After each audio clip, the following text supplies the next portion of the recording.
నైరుతి బంగాళాఖాతంలో ఏర్పడ్డ అల్పపీడనం వాయుగుండంగా మారింది. విశాఖపట్నానికి 450 కిలోమీటర్ల దూరంలోనూ చెన్నైకి 370 కిలోమీటర్ల దూరంలో కేంద్రీకృతమై ఉన్న వాయుగుండం ప్రభావంతో శ్రీకాకుళం నుంచి నెల్లూరు వరకు రాయలసీమలోని కొన్ని జిల్లాలకు భారీ నుంచి అతి భారీ వర్షాలు కురుస్తున్నాయన్నారు విశాఖ వాతావరణ కేంద్రం అధికారులు. ఇప్పటికే సముద్రంలో వేటకు వెళ్లిన మత్స్యకారులు వెనక్కి రావాలని హెచ్చరికలు జారీ చేసిన వాతావరణ శాఖ రైతులు ధాన్యం విషయంలో పలు జాగ్రత్తలు తీసుకోవాలని సూచనలు చేస్తూ ఉన్నారు.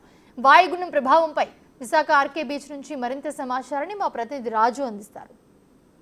బంగాళాఖాతంలో ఏర్పడ్డ తీవ్ర అల్పపీడనం వాయుగుండంగా మారింది. ఇది విశాఖపట్నానికి 450 కిలోమీటర్ల దూరంలోనూ అటు చెన్నైకి 370 కిలోమీటర్ల దూరంలో ప్రస్తుతం కేంద్రీకృతమైనటువంటి పరిస్థితి అయితే కనిపిస్తుంది.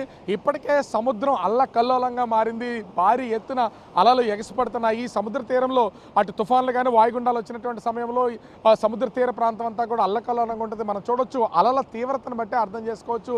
సాధారణమైనటువంటి రోజుల్లో 1 నుంచి 2-3 అలలు మాత్రమే వస్తూ ఉంటాయి. కానీ ఇప్పుడు సముద్ర తీరం నుంచి ఇంచుమించుగా లోపల వరకు 6 నుంచి 7 వరకు అలలు ఎగసిపడుతున్నటువంటి పరిస్థితి కనిపిస్తుంది. ఒక పక్క నుంచి గడిచిన 4 రోజుల నుంచి కూడా సముద్ర కోతకు గురవుతున్నటువంటి పరిస్థితి అయితే ఉంది. ఇప్పటికే వాతావరణ శాఖ జారీ చేసినటువంటి హెచ్చరికల నేపథ్యంలో విశాఖపట్నం జిల్లా వ్యాప్తంగా కూడా విద్యార్థులకు సెలవు ప్రకటించినటువంటి పరిస్థితి ఉంది.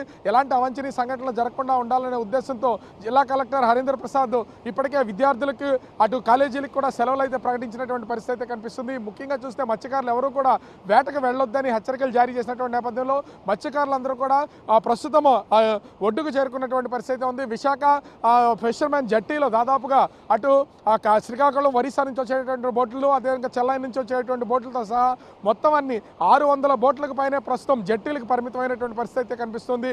ఇక అటు శ్రీకాకుళం నుంచి నెల్లూరు వరకు కూడా భారీ వర్షాలు కురిసే అవకాశం ఉందని వాతావరణ కేంద్రం అధికారులు అయితే తెలియజేసినటువంటి నేపథ్యంలో ఎక్కడికక్కడ కొంత ముమ్మరమైనటువంటి ఏర్పాట్లు చేస్తున్నటువంటి పరిస్థితి కనిపిస్తుంది. ముఖ్యంగా చూస్తే శ్రీకాకుళం, విజయనగరం, పార్వతీపురం, మన్యం జిల్లాలో భారీ వర్షాలు కురుస్తాయని, విశాఖపట్నం, అనకాపల్లి జిల్లా, కాకినాడ జిల్లా, తూర్పుగోదావరి జిల్లా, కోనసీమ, అంబేద్కర్ కోనసీమ జిల్లా, ఏలూరు జిల్లా, పశ్చిమ గోదావరి జిల్లాల్లో భారీ నుంచి అతి భారీ వర్షాలు కురుస్తాయని, కృష్ణా, గుంటూరు జిల్లాలకు సంబంధించి కొంత తేలికపాటి వర్షాలు కురుస్తాయని ఇప్పటికే వాతావరణ కేంద్ర అధికారులు అయితే తెలియజేశారు. దక్షిణ కోస్తా జిల్లాలకు సంబంధించి ఉమ్మడి నెల్లూరు, ప్రకాశం జిల్లాల్లో కూడా భారీ వర్షాలు కురుస్తాయని తెలియజేస్తున్నటువంటి పరిస్థితి కనిపిస్తుంది. వీటితో పాటుగా అటు తిరుపతి, చిత్తూరు, అన్నమయ్య, అనంతపురం, నంద్యాల జిల్లాల్లో ఓ మోస్తరు నుంచి భారీ వర్షాలు కురుస్తాయనేది వాతావరణ కేంద్రం అధికారులు అయితే హెచ్చరికలు జారీ చేస్తున్నటువంటి పరిస్థితి కనిపిస్తుంది.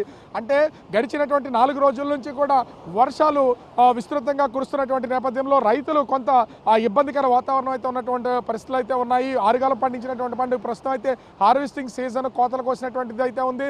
అదేవిధంగా పంటను పనల రూపంలో పొలాల్లో ఉన్నాయి. అదేవిధంగా ముఖ్యంగా చూస్తే ధాన్యం కూడా కళ్ళల్లో ఆరబోసినటువంటి పరిస్థితి ఉంది. రోడ్ల మీద కూడా ఆరబోసినటువంటి పరిస్థితి ఉంది. దీంతో ఇప్పటికే ఉత్తరాంధ్ర వ్యాప్తంగా కురుస్తున్నటువంటి ఈ భారీ వర్షాలపై సీఎం చంద్రబాబు కూడా సమీక్ష నిర్వహించినటువంటి పరిస్థితి ఉంది.